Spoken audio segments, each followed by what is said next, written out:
somebody missing? There's somebody sitting there. Maybe I'm off. Huh? Yeah, see? Oh. Thought somebody, usually somebody there. But, all right. Good to be with y'all.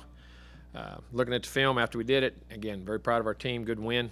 Anytime you get a shutout, that's hard. I mean, those are so rare and extreme. I mean, they're very hard to get. I thought the defense started there. I thought they did a really nice job. I thought up front, our defensive line group kept good pressure on the quarterback, but also played the run very well, fit gaps. Our linebackers, our front seven, did a really nice job in winning the first down battles, which kept you in more second and long, third and long situations, which really helped getting 3 and outs and being able to get stops. I thought Diggs up front jumped out at me a little bit. I thought Rakes, those guys played solidly, our backers. But the whole front up front I thought did really good.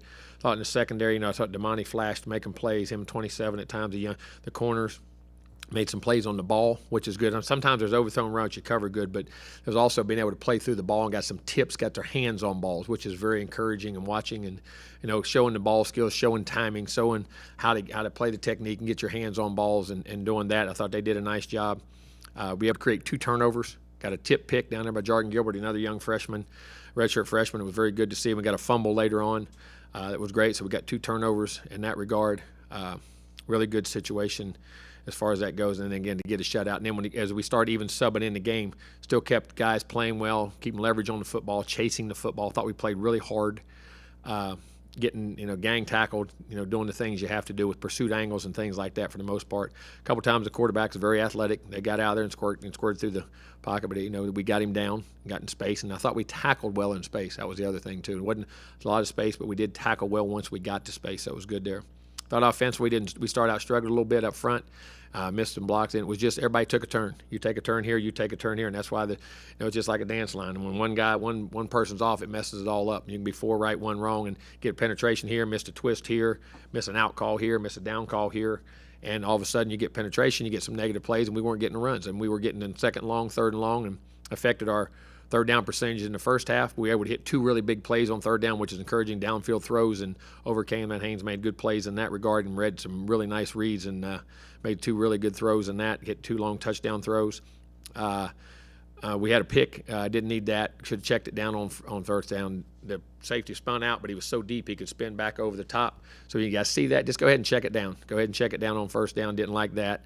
But used his legs well, made some good run. Got us in the right plays. We just didn't get him, had it right. And sometimes it was a tight end that missed it, here and there. But we get in the second half, I thought we made some good adjustments as far as getting the kids calmed down, getting them under seeing it, excitement, some young guys playing. But that doesn't matter. You're the guys playing. And got hat to hat and came much more efficient on offense and sustained drives, positive plays, not many negative plays. And then, of course, our third down percentage goes up. But if you look back and look at it, they were more all 3rd and 6 or lesses. And that's what you should be able to do, which we hit, converted third down, hit our short yardages, had some nice drives in that area. And then on the one pick with Haynes, he threw the ball really well in the second half, set for that play. And what happened, both players did not get enough horizontal stretch on their route and allowed the corner to play 2 people. And if you see it, and I see what he saw, but you just got to say, you know what, that's too close, go ahead and dump it down. Was being aggressive with it, but, we'll learn from that and move on. But other than that, threw the ball well, come right back after both drives. I think one drive was a field goal, the next drive, and the next drive was a touchdown. And I like to see that in that I don't want the turnovers. We can't have those. We never want a turnover.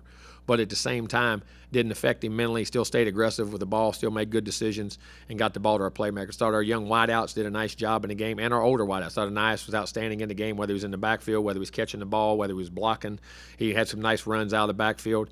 I think he had 8 touches in the game, or 8 catches in the game, something like that, 6 or 8 for 160 yards, made a couple big plays.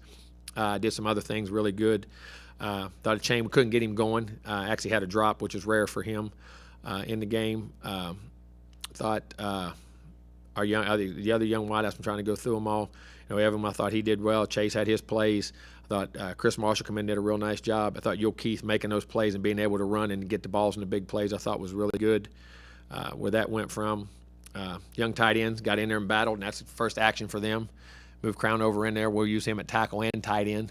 Getting a big body there because he was a tight end until we moved him in there. Gives us a big physical body there, and he can catch the football. He's a good athlete. And then Donovan Green got to play, and then Jake got to play a little bit. after that. Some of the young, and then got some of the young backs. But thought third downs got a lot better, and our offense really started moving there. Got some efficiency plays and just kept going, backing them over top and stacking them, and did a nice job there and got control of the game. Made some nice adjustments as far as how they saw things, read things. Went that way. Special teams, okay, nothing great. I mean, Nick had a good average, but didn't have a typical game for him. Hit one really good punt. The other two he didn't hit as well, and his one he got to the one was a little bit short and got a good roll. But Nick, he's an outstanding. I guess we hold him such a high standard that it was a good game for him, not to his typical, which we can prove. Caden, I thought, kicked off well, except for the one we came back after break.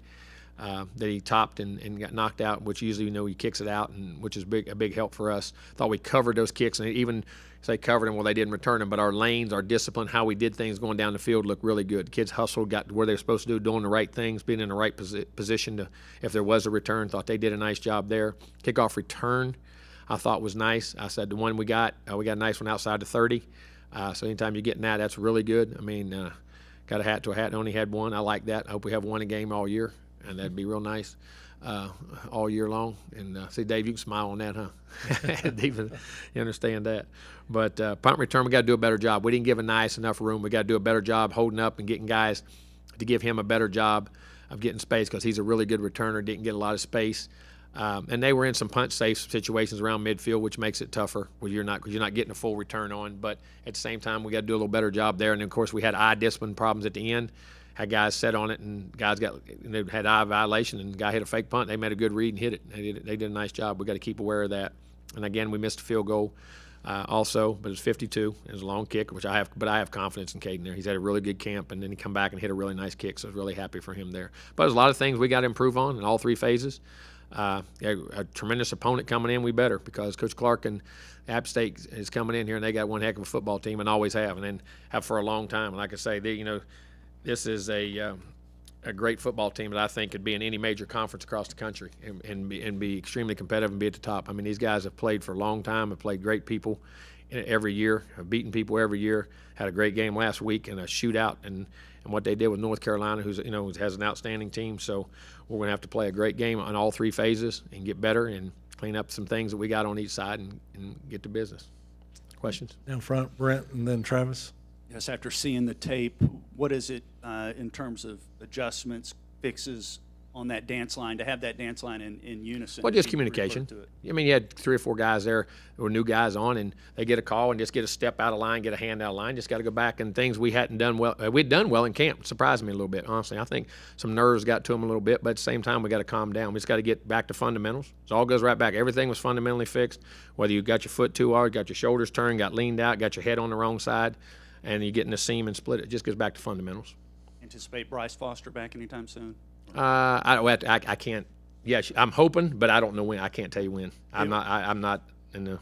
That's day to day. They tell me day to day in the medical room. It wasn't the right time for it, but we haven't really visited with you since the playoff, or decided to expand the playoffs. That's something you've been for, right? Yeah, I am. I think it's great for college football. Yeah, just speak to that. I'm gonna tell you why I think it's good for college football. I think now that the bowls got depleted because of the playoff, and I say that. It's a shame because, again, whoever won the Sugar Orange, I'm a historian. I always say that. I love that, and I think they're extremely important. But it's almost like if it was a playoff and then everybody, well, it's a nice bowl game, but it's not a big deal. And I think it can help enhance some of those back into the playoff picture when you build those into those games. I think whether it gets some on-campus games and then get some more of those games involved into the playoff, I hope we do and what we do, because I think the bowl system is we're getting so caught up on the top end of things that we're forgetting about what allowed these teams to develop with bowl games and going and doing those things and reward for players and the whole history of things. That's originally what bowl games were. They're reward for players having a good year, going somewhere, getting to spend time with their teammates, get some more practice and play a game. And we've kind of changed that in college football and gotten up there. And I think hopefully this will do it. And I think it'll keep excitement. Like I said, at the end of the year, like now, whether there may be 6, 7 teams legitimately can get in the playoff at the end. When you're talking about those last 3 weeks, maybe 8 at the most. Now you're talking about 12 teams. You may have 25 teams. So the excitement in the college game of 12, 15, 18 games across the country that can still affect the playoff and what goes on, I think it'll be good for college football. I think it'll create the excitement, and hopefully it'll enhance the bowl picture and get some more of those guys back in it. And like you say, I think it'll help recruiting for different schools and different places and different leagues when they're in the playoff more and expanding. You don't have to go to certain schools to be there. I think it'll just be good for college football overall. Staying down front, Travis and then Zach on the left. We talked to Yul Keith and Jardin today, and they were both part of that 2021 class that had like virtual tours and things like that. It's been a special, a little bit of a special moment with seeing these guys that are part of that class become impact guys who had such a weird recruitment and might not have even visited the school before they came here. Yeah, it is. I mean, it's great to see them and do it. And like I said, that is weird when you don't ever get in someone's home and get to sit in his living room and talk to everybody and see everybody. It's always on virtual. But I thought our staff and our administration did a really good job there of allowing us. Our visits were really good. And hopefully they said, I think that's one of the reasons they all said they felt very comfortable, because they felt like an official visit when they were here. Our guys there did a really good job. But it is just seeing those guys and, again, letting them develop a little bit. You know what I'm saying? Letting them develop. That's been, 3 years or 2 years now they've been here and kind of growing up and making plays, and it's good to see them do it. And that was as crazy as that sounds, it was a fun year recruiting because it was different. You had to constantly think of ways to communicate with guys, to do guys. All right, how are we going to show him this? How are we going to show him that? How can we make him understand the camaraderie around here, or the friendship through the players and the coaches? And we were brainstorming 24 hours a day to make sure they got that presentation right and the things right. And it's good that we still and again, also you always wonder, because sometimes you don't get to see those kids play as much or be around them as much as you did the other kids, whether you saw them in camps, whether you saw them in person, and making sure your evaluations were right based off what you saw on tape compared to in person and things like that. So it seemed to be a pretty good year. With those brainstorming sessions, what was the most impressive thing to you that came out of those as part of that? I think the thoroughness of getting the whole picture of A&M across to the kids, from the amount of time, whether it's not just pictures of what it was, that we spent lots of time as coaches and a staff online with guys, and I think they felt the camaraderie of that and the communication of that, and not just the building and the stadium and all that, which was important. They wanted to see it. But I think the personal aspect is we got it to be, because of the virtual and how much as a staff we did things together and interacted together in the recruiting process, that was, just like you would do in a home and things, that I think got across to those kids in that situation. And then status updates on Jalen, Jones, McKinley, Jackson, and Max Ray. I understand Jalen should be going today, should be practicing. Who would you say? McKinley should be practicing, from what I understand. Max, questionable. Is McKinley an injury? Yes. Front left, Zach, and then we'll go David. Jimbo, I know at this time Haynes is already kind of a veteran, at least as far as being part of the program and working with him. But is he one of those guys that you have to either dial back the risks that he takes, or is he a guy that you have to kind of help? Well, you just keep molding. You don't listen. You don't want to say. You'd rather say whoa than giddy up. I mean, you say okay, intercept, but you can sit there and not make plays. Also made a ton of plays. We had how many balls down the field? Long balls. I mean, plays, big plays, and that's what you got to do. And listen, you can. What would they say? Whoa to Brett Favre? They asked him, don't throw so many rocket balls. Ain't that what it was on TV? And they say, please is that all with the rocket balls now or whatever? But he didn't throw it. I mean, listen, he took a chance down the field on a safety that spun out. He's got to learn at that depth. He can't do it. And two guys on. You got to get a horizontal stretch on a guy or allow the corner to play. And that was a little bit on our part. But again, what I say as a quarterback, you're their mother. And what your mother does, you clean everything up around. When some guy makes a mistake and things ain't right, you're getting out of that play, you're going to the next read, all that. That takes some time to see. But at the same time, he's got to get game experience. He's got to be in the saddle and see it. But at the same time, he made tons of plays. And we're going to eliminate those back. But we still have to be aggressive. We have to play with aggressive intelligence in what you do. Coach, second row, David. Then we'll go to the back. Jimbo, did you mention anything about Andre White? How's he doing? Day to day seems like, or whatever, just got banged, nicked there. I will know in more in time. A little follow-up on Haynes and really a lot of the young players, considering that Haynes hasn't played in a year and having that opportunity. He only played once. And having very limited at that. How much can you expect from the younger players, Haynes himself, to grow from week 1 to week 2? Well, I mean, hopefully a lot. I hope they can grow each and every day in each play. And everybody says, well, you got great growth between 1 and 2. I always said, why is that? I never have figured that. I'm serious. I've been coaching 35 years and say you grow the most between game 1 and game 2. I've never figured that out, but I hope they can grow every week. The good players, and even things that may not be seen publicly, within checks or decisions that may not have been made, hopefully you can continue to grow every week. And that's your goal. That's why we practice good on good every week in different things, and plus the scout work. You have to grow every week, and that's a player. You're going to make mistakes. There's no perfect players in this world. And as soon as they are perfect, guess what? They're going to be unperfect pretty soon because nobody stays perfect. There's things that happen, but there's a lot of things that go on in player growth that no one sees, and every player has to grow each and every week, and we have to grow. We have to grow as a team. We have a young offensive football team where guys are talented but haven't played a lot. Like up front, you got to have 5 guys on page, and one guy gets off, they get off. Young quarterback, but it's in all talented guys, I think, or make plays, and doesn't matter. You're young, you're playing. You have to produce. You have to do the things you got to do. So hopefully they'll continue to grow each week. Back behind the lights to the left, Tyler. Jimbo, you said that Appalachian State could play in a Power 5, and they're just in any league, in our league, in anybody's league. I mean, you look. I don't mean to get off that. I was going to talk about them. You talk about their offense. Chase Bryce been there 6 years. Set the school record last year, and he lit it up last week. I mean, 6 touchdowns. Receivers can run. The backs. I mean, the young man from Noel from down in Northwestern can fly. Peoples is a big physical back. Receivers, Deshaun, they can play. Tight ends, experienced. Scored a touchdown right off the bat. They pop runs on third down.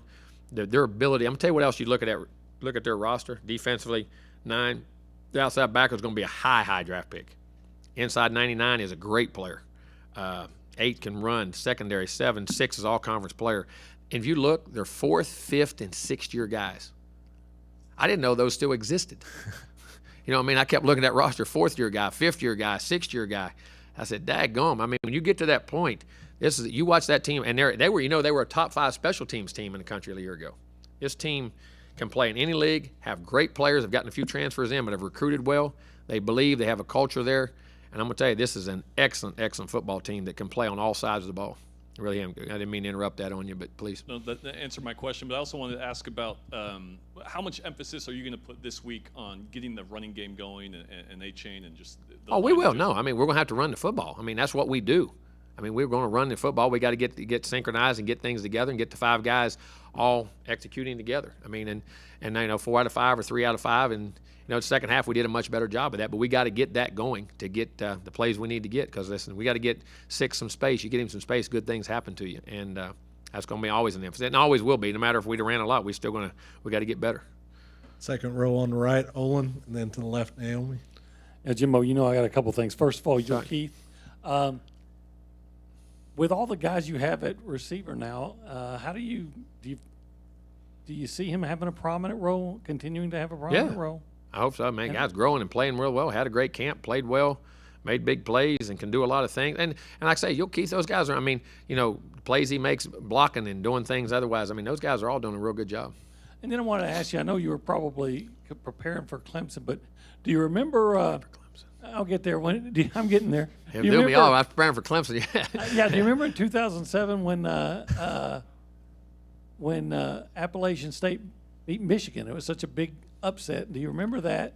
Mm-hmm. And do you remember what your reaction was? Yeah. Is that when it was 7? It was 2 days before y'all opened against Clemson. Well, I tell you, I played them when I was at LSU in 05 or 06 at our place at LSU, and I knew they were phenomenal. I did not. We ended up 3rd that year. 3rd or 5th. We were 3rd and 5th. They won at 03, 07, 05, 06. We were ranked 3rd and 5th in the country. And we played them in a game, and score was 27-7, 27-3, something like that. But they moved the ball like crazy and didn't score. And we had to take drives. And, I mean, they were hard to go. I knew what kind of team it was, and that did not, as crazy as that sounds, that did not shock me. I mean, it shocked you. You hear, they lost the game, but it's figured because they had a chance to win at the end, got the field goal blocked and all that. But at the same time, I knew they were a really good football team because we had played them like the year. I don't know if it was 05 or 06, one of those years. We had played them right before that. And I walked off the field that day and I said, you know what, guys, this is better than half the teams we just played this year. And we played them in the middle of the year, toward the end of the year that year. And but I remember that game. I remember the blocked field goal and the whole thing, and it was crazy. Well, I mean, they've created a culture. They go back to their 1AA. I mean, you go back, they've always had great, that Southern Conference, when you went back to 1AA football back in the day, the Southern Conference was the premier conference in the country. You had Georgia Southern, you had App State, you had Furman, you had Marshall. All those great 1A teams now they're moved up like that. Those guys were all winning that national. They had their own little league right there, and there's some more in that league, but it was, I mean, crazy good. I mean, you remember Randy Moss, Chad Pennington, Eric Kresser. Remember Coakley played linebacker there at App State. Georgia Southern, all the great teams they had and the runs they had, Furman, who won national championships, those teams, man, were all great 1AAs. They get transfers and got kept getting transfers and then got good players and got a culture of winning. So when a great player from somewhere wanted to leave, they would go to one of those schools. They had great history of recruiting guys and developing guys and getting guys to do what they're doing right now. Been here 4, 5, and 6 years. Not 6, but 4 and 5 years, and developing players and a winning culture. People want to go. That place has always done that. App State has always done that. As long as I can remember being in college football, seriously. Naomi, front left, then to the back. So from Saturday, what kind of standard or example does that kind of put for the rest of the season? In what regard? I mean, there's some things you met your standards, some goals you didn't. But, your standards always got to stay your standard no matter what it was before that game or after that game. The standard has to be the standard. So some of those things we met and some of them we didn't meet. And our goal is to meet all of our standards each and every week and all of our goals each and every week. So, and continue to grow and get better off of it. Go to the back, right, Ben, back behind the lights. Coach, just following up on App State and that offense, as far as it concerns your defense, I know they like to spread the ball a lot vertically, horizontally. They just kind of throw a lot at you and they run the heck out of it now. They run that stretch play, that wide stretch play as good as anybody in ball, man. So what's the key for you guys to be able to kind of keep an eye on all corners of the field, like you mentioned? Try to guess, see if we can get 12 or 13 guys, see if we're less having a couple extra guys. No. We got to play well up front. You got to be disciplined in your gaps. You can't get cut off on the backside of those stretches. You got to play your gaps on the front side, how your fits are, but you got to keep great eye violations because they play action off of it very well. And they boot, they naked, they have their great shot team. They get the ball down the field on shot plays because you have to respect the run. And again, that's why at this point we didn't get to run. When you get that running game going, it opens up so many different avenues of your offense, and they do a great job. And the quarterback's athletic. Bryce has been around 6 years. Played at Clemson, played at Duke, been at different places, and he knows ball, and he great there last year. Can throw the ball down the field, can create plays with his leg, and he's got for the old whack of a savviness to him. Man, he just body language and slip and throw the ball here and flip the ball there, and he can really play the game. And they got really good skill guys, so. It's going to be a challenge in all fat. They're going to challenge you all the way across the board. And it's going to be eye discipline. Our eye discipline, our discipline to also fit the gaps, and then have, great physicality and tackle in space. And you have to make one-on-one plays down the field, and you got to be able to cover and do those things. Final two, we'll go Cole, and then Brent, you'll wrap us up. Jimbo, when you look back at 2019, I believe you had Glenn Beal working as a blocking tight end. Do you see similar traits in Crownover with him? Well, yeah, and we'd had some things with him. If Max hadn't got nicked up, probably wouldn't have had it done. We did it in the beginning of last week to change him back over, but he'd been playing tackle, so it wasn't a huge in the blocking scheme. He worked with him all the time. But yeah, could do those things. Yeah, we originally recruited him as a tight end. He was a really good. If you go back and watch him in high school, he was a really good basketball player. Could score points and was athletic, about 285 pounds. That we didn't know if he stayed there or grow. So and had good ball skills. Wasn't as much a physical guy as he was a skilled guy. So. Yeah, very possibly good. I hadn't thought about that, but yes. And then when you look back at the offensive line, we know what happened with the run game, but were you pleased with how they protected Haynes? And solidly. I think we gave up a little penetration inside. I think we got a little stouter inside. Haynes made some really good plays that you might not have noticed. He had to jump and he had 2 or 3 crossing routes. The guys backed up, and he rushed up, raised his hands, and got his hands up and made some really good crossing throws inside on some really third downs that were really, really hard to do and difficult throws. And we got to get a little more presence in the inside 3, not giving up as much penetration. Around the edges, we were pretty good. We didn't give up a sack, and he did a good job avoiding that, getting the ball out, and doing those things. But at the same time, I think we got to be a little firmer to create a little more pocket for him. Brent, you'll wrap us up. I think you're with me on this one, the constant battle against this. But anything that helps kids, people, and especially kids, to get outside is a good thing. Have you been able to wander across the street to Aggie Park? And also, you recruit hunters and fishermen. Oh yeah, it was cool funny is that place? when we were pulling out of the game, and there was a guy fishing on the other side, and he just caught a fish and pulled up. Me and Ethan were together. And he said, "Dad, look, that guy." I said, "The guy was catching a fish as we were pulling out from leaving the game the night after the game, was catching a fish, right?" I said, "That's pretty cool. Now you can be sitting right here at the stadium, play a good game, walk over and catch a fish right afterwards, and sit." And yes, I have walked over. I walked over one time. I had a chance to get over one time since it started to get look, and it wasn't there very long because I'm in the middle of game planning. But it's beautiful. I look at it get up on my little outside my office right there, and I step out and I look over. It's beautiful. It's another enhancing thing. Great for the people to be here, and great for game day. And I say I got won a game. Watched a guy catch a fish on the same day, and never left the parking lot. How many times can you do that? And it helps recruiting too, right? Listen. No, that I said that Aggie Park is phenomenal. I mean, anything that enhances the people see here and they see the love for A&M and the big. Again, it goes back to the big picture. A&M. We're all caught in facilities and all this stuff, but it's being an Aggie is a lifetime commitment. It's a lifetime commitment. It's a lifetime membership to more than just ball, more than it's the atmosphere of being on campus, what Aggie Park represents, what it represents, and all the former students. All those things matter. You know what I'm saying? I mean, it was interesting. Came into play. It's like our facilities. Our facilities were already in play when I got here. I don't know who designed them up and started doing it, and they asked us to add some things to it or what we wanted to do.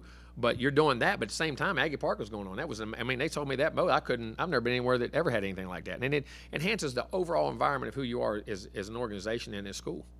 All right, last one. You had some old guys in the press box wandering around like this because we didn't have a depth chart. What is that trend among coaches not having that? I think C said first time in 58 years? Well, I said, did they always stay true? I guess just the question. Well, is injuries, why and no I'm gonna depth tell you what, chart? you got guys, you got more depth of guys because in the old days, here's why you didn't. I'm gonna tell you why you didn't. You didn't ever play as a third-year guy. How many? Go back and think. How many? If Bo Jackson, Herschel Walker, remember they were freaks because Marcus Dupree because they play as freshmen. How many freshmen ever played? You know what I'm saying? And you didn't play to your third year. It was regimented. Now you're playing, and week to week, all of a sudden, we've had a couple guys jump into our rotation at different positions that a week ago were second, maybe third team. All of a sudden, guys slipped up, didn't practice well. They start playing, hit the boat. You know, freshmen can play now. They're getting indoctrinated into what you're playing. It changes so much. And then you say, then I give it to you and say, well, so-and-so didn't play. So-and-so, what's the matter with him? Is he hurt? No. Well, what's the matter? Nothing. Well, why ain't he playing? Well, I'm going to sit there and say, somebody beat him out. You know what I'm saying? You don't want to, those things change weekly, and like who gets nicked up, like, Max would have been on it, and all of a sudden Max wasn't there, and I was planning on Max maybe still being there. I didn't know till game day. The depth charts anymore, you get caught up in those things so much. It's not that they're not useless or worthless, but they're not as much as important as they once were, even to us, because it changes daily based off what happens in practice and things that go on. It's a different world than we've ever lived in, as far as that goes. Back in the day, you redshirted, you didn't play as a junior a little bit, sophomore.